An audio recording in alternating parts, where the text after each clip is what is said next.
let's study a bit about flow. So what is flow? Flow is basically the volume of water that is passing through a area per unit time, right? So that is the simplest definition of flow. Now to define flow, we have various units that are there.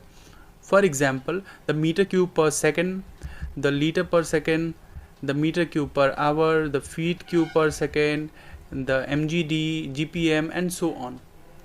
But what happens is there is a problem about which unit shall we use for our calculation purposes.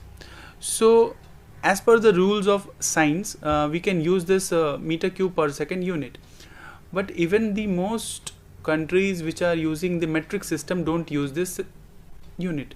The simple reason is because whenever we are calculating the flows in meter cube per second, the quantity will be very large, but our general flow will come in terms of 0.001 meter cube per second and so on. So it becomes a bit clumsy.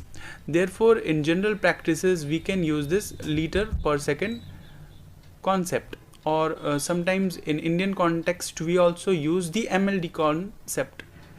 So that is the easiest way to represent the flow.